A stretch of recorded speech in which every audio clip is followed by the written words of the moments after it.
Showbiz, umatotal 7 minutes lang lumipad yung ibon natin, 5 minutes to sa building, yung iba 7 minutes to 10 minutes na umikot. Ngayon, di muna tayong kapakain, titignan uli natin. Pakakawalan po natin ulito. Meron akong nakilala, ang pangalan ay Dennis Palma. Sa oras ng pangangailangan, siya'y madaling malalapitan. Sa mundo ng kalapatiran, ang ibon niya'y maaasahan. Magandang umaga mga ka-showbiz. Bali, ngayon na po, magsisimula po tayong ngayong araw na to. Gagawin po natin, pakawalan po muna natin. Tayo po yung naging busy sa ating pamilya. Mas okay naman pong unahin natin ating pamilya. Then dito naman po sa ating pag-iibon, bawi na po tayo. Sumatotal, nagulat ako, may malaki na ring inakay dito. Mang Lloyd, yun, pasensya po talagang si Mang Lloyd po talagang nagtrabaho po parang ngayon sa ating south.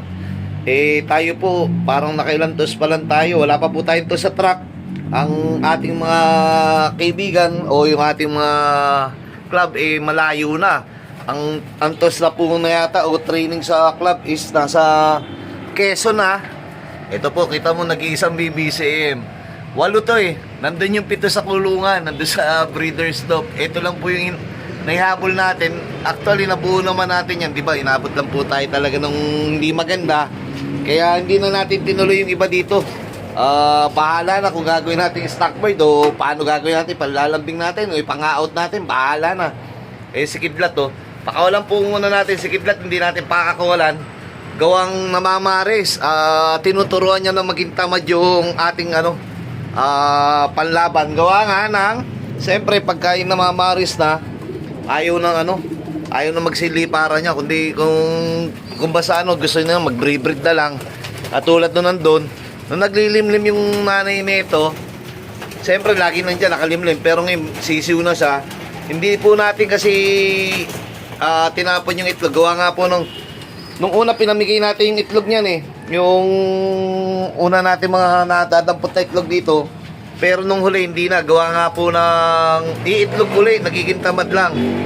Nagpakawala po tayo nagtos po tayo ng inutos po natin ang Tanay Rizal nakaraan. Kompleto naman po tayo, pero tignan natin ngayon kung idediretso na ba natin ang truck o kailangan pa natin maglaguna pang 2 beses. Uy, kayong dalawa, anong gagawin nyo? Na, lipat na. Aba, please. Hindi po makalipad, saglit aanihin ko po, tapos ko lang muna. Post ko lang po. Yun. Meron tayong isang ibon, ayaw lumipad. Titignan natin, bubugawin natin. Kunin natin ito. Pag di po lumipad yan, ibig sabihin may iniinda yan. Yan pong ibon natin yan, may iniinda yan. Kaya ayaw lumipad.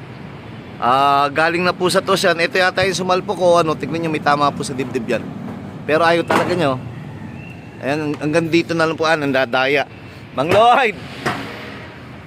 Ayan po, malamang to, hindi na mapapalaban to. May iniinda yan. Checkin po natin katawan niya mamaya. Dahil nagpatos po tayo, sabi ko nga po kanina, hindi na po natin gaano na monitor. Through tawagan na lang. Ayan po yung ibon natin. Through tawagan na lang po kami ni Mang Lloyd. Nagbabalik pa lang po si Bite ngayon po sa pagpapalipad. Wala pa po si Mang Lloyd, maaga pa naman. Tayo na muna po yung nagsimula. Para dire-diretso na sana, po tayo. Nakakahilo naman tong ibon natin. Makatutok po tayo sa south team natin. Napakahirap po nung nakarang kareras, north. Siguro, mas magiging mahirap po itong ngayon south, mas malayo. At lalo na kung magsasama ang panahon, lalong hihirap. Pero sa ngayon, intindi muna po natin yung katawan lupa natin dito at yung ating tawag dito, ating mga panlaban. Kailangan po talagang pagkatutukan, kailangan po tsagain para meron po maging magandang resulta. Yung kadalasan naman, marami naman po tayong matsatsaga, nagsipag, ang tawag dito, ginawa na po ang lahat, nagdasal, lahat na po, nagtanong-tanong. Pero pagka hindi po kayo tinadhana o hindi kayo tatadhana, ganun talaga po. Kaya ang pag-iibon ay matalinhaga. Hindi po ito para sa magaling.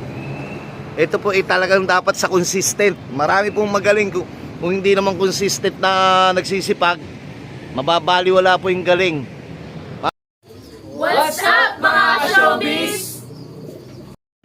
Mga kasubis, ito po ba ay senyalis na mahina pa rin po ang south team natin dahil nihingal at 5 to 7 minutes dumapo na po doon sa building. Yan po.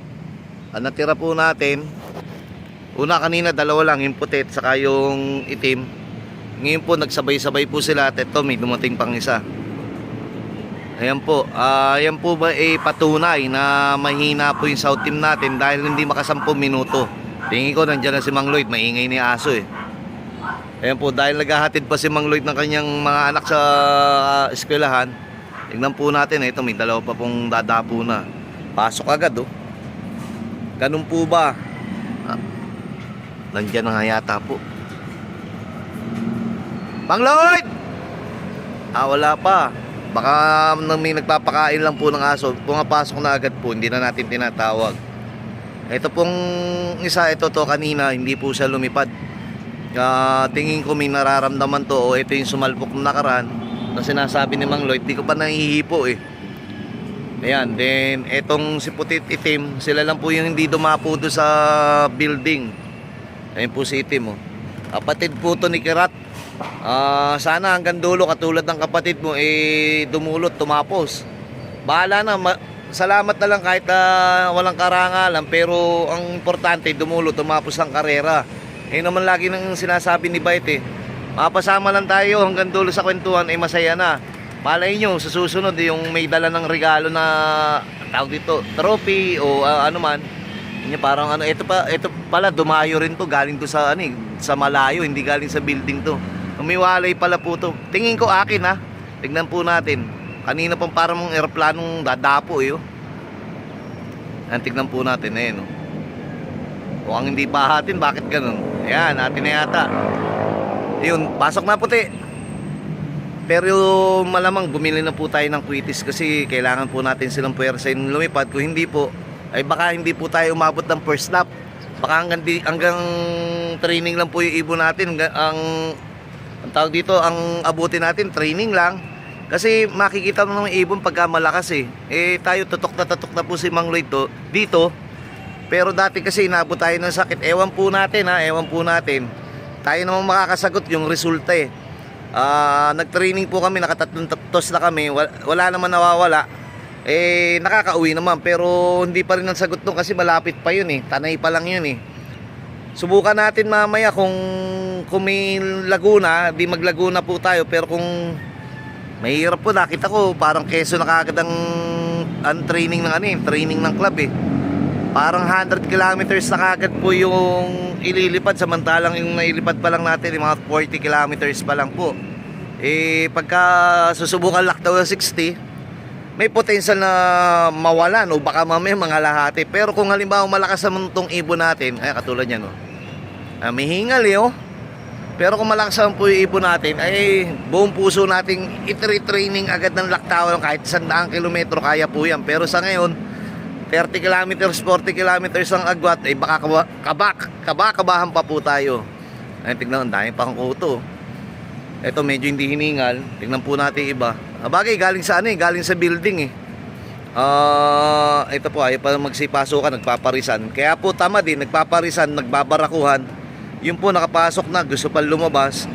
Siguro wala pa yung sa loob yung paris niya. Bahala na. Sana mai-correct pa po natin to.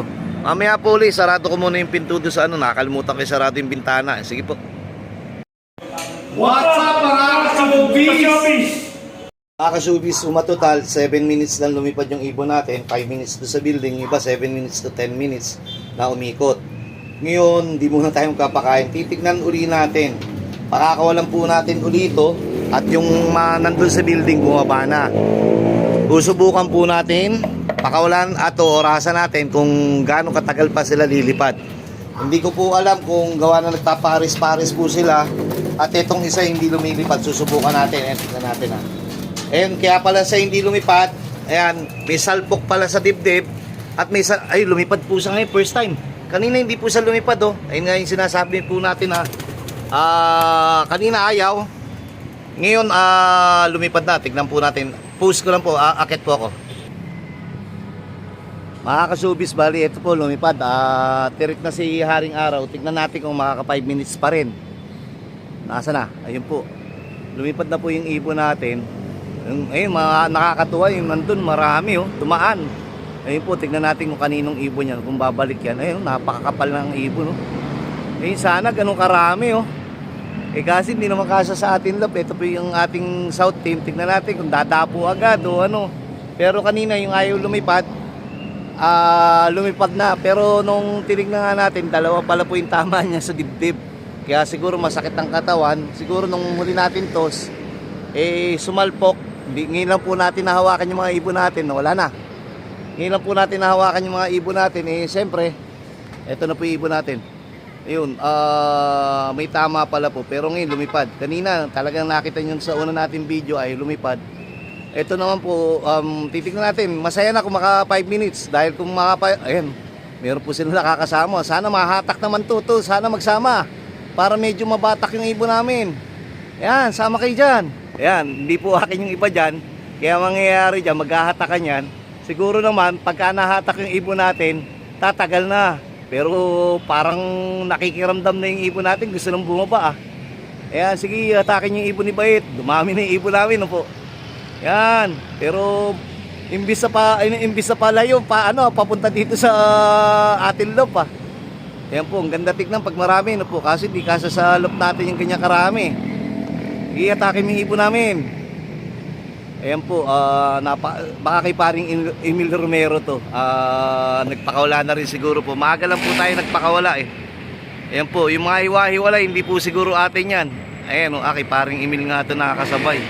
Kasi dito lang, kala ko mahahatak eh. Pero tatagal na rin siguro po yan. Gawa nga po ng pag may iba po silang kasama, mas nag-i-enjoy po silang lumipad. Ayan, katulad yan, kala mo parating, tawag yung pahaba. Ayun po, pasensya po kung malikot po yung ating camera. Gawa ng, anak ko, nagiwalay na. Ayun na, nagiwalay na po. Yung akin, ay makikita rin sa building. Ito, ang dami po, ayun.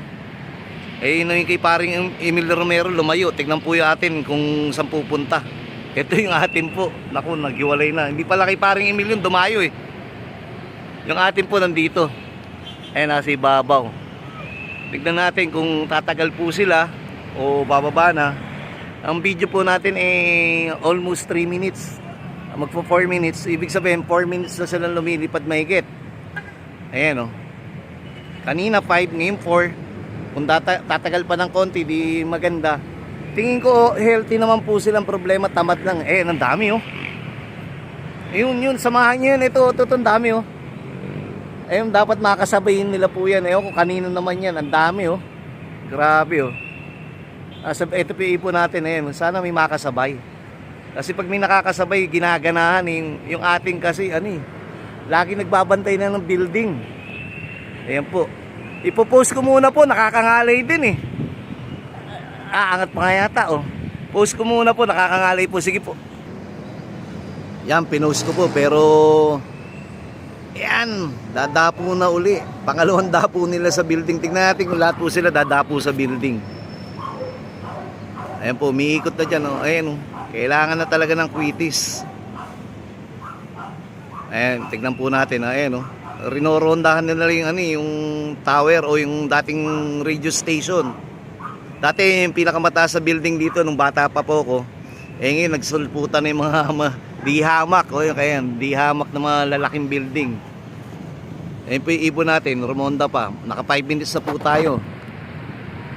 Ayan, o di 5 plus 5 kanina, 10 minutes. Tignan natin kung pwede yan doon sa training na laktaw na malayo agad. Pero kung maaga po si Parin Danny, ipatakbo po natin, sama po tayo, punta po tayo na kahit Kalamba. Para susunod, hindi naman tayo gano'n napapag-iwanan ng todo. Kalamba to Quezon, di parang doble lang yun eh. Ayun pa po yung ibon natin, hindi tumuloy yung iba. Ayun, napakaganda naman. Medyo may improvement ngayong araw na to dahil sabi ni Mang Lloyd, talagang pagka dumapo doon, mamaya na uli, parang katulad kanina. Pero nung bumaba naman po, pinakawalan po kagad natin uli. Ayun po yung ibon natin. Healthy naman sila sa pangangatawan, pero sa lipad, tamad. Ayun po. Yung ibon niya din po ba tamad? Katulad din po ba ng kay Bait? 5 to 10 minutes sinihingal pa. Samantalang ang iksi-iksi na nilipad. Paano pa kaya pagka lumayo na? Ayan, binabantayan na naman po yung building. Sana makabili tayo ng Quitis ASAP. Kung hindi man, sana ma-improve na lang nila yung ganitong sistema na 2 beses, 3 beses na bago sila kumain, 3 beses natin pakawalan. Papasok naman din po kagad yan mamaya eh. Ayan binabantay yung building. Nakaka almost 6 minutes plus yung kanina, mga siguro 8 minutes na rin naman lumilipad. Ayan lumayo na uli. Mas maganda yata pagka nabibidyoan, nagiging masipag ng konti. Ayan hindi sila dumapo lahat doon. Kanina 2 lang yung natira ng lumilipad. Medyo nakakangalay talaga po. Paikot-ikot kasi tayo. Baka kayo po hihilo na. Maya-maya ipopost na po uli natin. Hinihintay ko lang po kasi kung dadapo doon o hindi. Ayan para patunay po na tamad po yung ibon natin. Pero parang okay na rin to. Post ko muna po. Sige po. Subis nagbabaan na. Nagpasukan na agad yung mga ibon natin. Ito pa iba. Halos naka 10 minutes yung iba 7 minutes at yung iba ay naka 12 minutes plus kaninang 5 to 7 minutes. O di sumatotal na natin kahit mga 20 minutes. Ibig sabihin may improvement. Yung ibon natin nagkaroon ng improvement. Ang discard tingnan nyo. Saka pa po yung natin papansin niyo yung aming painuman ay nakataob pa para hindi na inuman ng mga ibon natin pagkagabi kasi may mga daga. Diyan po minsan nagkakaproblema, naliliguan, na iinuman ng daga.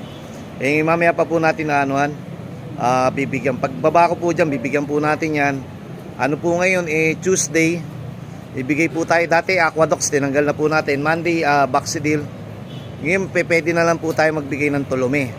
O kaya yung Sebis Herbiotic. Yan po. Then sa patoka po, yung ating kay Willie Ang, Pigeon Power. Ayan po. Haluan po natin, ibabahin po natin, ang gagamitin po natin cod liver oil. Yung ibon po natin, tignan natin kung papasok din po kagad dyan. Sumatotal, kulang lang din po talaga tayo sa, alam nyo yun, diskarte. Siyempre, una si Mang Lloyd, busy, pagtapos namang magpalipad, kailangan naman maghanap buhay ng tao. Kaya hindi niya matututukan ng todo. Ako po may pagkakamali dito. Kaya sa ngayon po, nandito muna po tayo para makahabol tayo ng South. Natapos na naman po yung ating mga paokasyon at saka yung ating mga tawag dito pa sa pamilya, siguro dahan-dahan naman po makakabalik na po si Bait dito sa Flyer Slope. Tapos yung breeder slope po natin dahan-dahan din po natin pagkakatutukan. Mag-uuwian na lang tayo, hindi na po tayo tutulog lagi sa Fairview. Breeding season kailangan tutukan, pero mas importante pa rin to, kailangan natin makahabol dahil yung iba malayo na nga, gaya ng sabi ko kanina, yung ibon natin mahabol pa at napakatamad pa. Pero sisipag din to, konting pokpok lang to, pwede na tayong sumabay. Ito po yung late po nating umuwi, ika-ika, galing Tanay, parang kinabukasan na yata umuwi. Yung kanina mas hingal, ito yung mas mahaba, hindi todong hingal. Papansin niyo, At saka hindi na, ang laki na po ng improvement, hindi na lumalabas yung laway nila sa bibig. Ibig sabihin, may konting improvement, katulad walang hingal. Ang nakikita ko lang po sa obserbasyon ko, nagpaparis po kasi sila. Kaya siguro napakatamad na, kaya yung ibon po natin pag tagparis yan, katulad po niya. Yung isa hindi hinihingal kasi yung tawag doon, bumabara ako, pero yung asawa niya hinihingal. Ito po yung ayaw lumipad kanina. Ay hindi, nasa loob na pala po, kamukha lang. Pero parang hirap din lumipad, tignan po nga natin. Ito po yung sumalpok. Hindi po yan yung sumalpok, pero pareho po ng kulay niya. Papasok na naman po yan Sige po, magpapakain muna po tayo at saka magpapainom ng tubig para naman kahit paano yung ngiti po na naka 10 minutes o 12 minutes po tayo suklihan natin. Bukas balay mo maka 15 minutes na. Sige po.